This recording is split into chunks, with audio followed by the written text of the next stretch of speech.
Okay, so now we're going to take a look at the fourth sample piece. I like this piece because it really addresses a lot of those. Well, the question that it addresses sort of mirrors what a lot of us inquire about or wonder about in terms of the people in our own lives. You know, particularly our parents, those who have been fairly close to us for a long time. You know, what makes them tick, and how did they arrive at the particular points of view that they have that may be so opposite, right, to those that we have. Okay, and really there's a sense of conundrum in this essay that somewhat gets resolved through the process, and that is, you know, how can you at one point, in one sense or in multiple senses, really respect and revere someone, but be so perplexed by the types of points of view that they may have about other, you know, issues that you may feel very strongly about. So this particular student then is profiling his father, and he is asking, right, why is his father particularly conservative? You know, this student is not, his father is. And so he's going to delve into his father's background and ask his father, you know, how did you arrive at the points of view that you have? What informs the way that you vote, for example, right?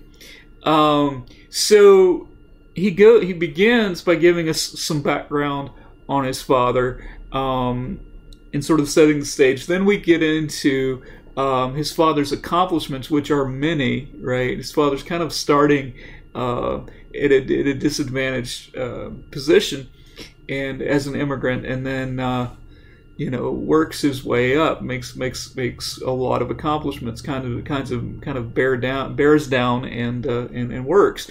And then we get into the actual interview where we get to hear from the father. We get to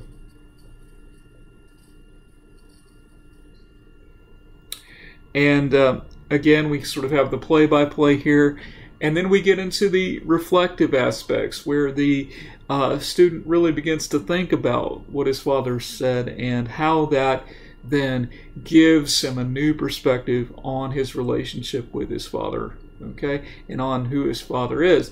Now, this is a great essay, right? But it's not a perfect essay, and I want to emphasize that. I'm not asking you to write a perfect essay. I'm asking you to write something that is indicative of your ability and shows me that you've invested yourself in this project. If you note, for example, in this first paragraph, it ends with a sentence fragment.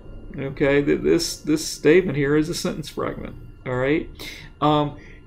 Is that a deal breaker? No, it's not. Is that, you know, 100% pristine, quote unquote standard English? No, it isn't. Okay, but am I looking at that as, oh, well, this person obviously is not putting in a lot of effort because this person has a sentence fragment? I'm not necessarily looking at that way. Okay. Also, could this essay have been enhanced with pictures of his father, say, as a young person, and then throughout various points in his life that are mentioned in this piece? Yes, it very well could have. Is that necessarily a deal breaker? It's not, because the writing is fairly strong, and again, I can tell that the student has invested himself in the writing of this piece, and indeed has reflected upon the significance of what has occurred. Okay, I hope this gives you some ideas, gives you some inspiration for writing your own projects. All right, thank you very much.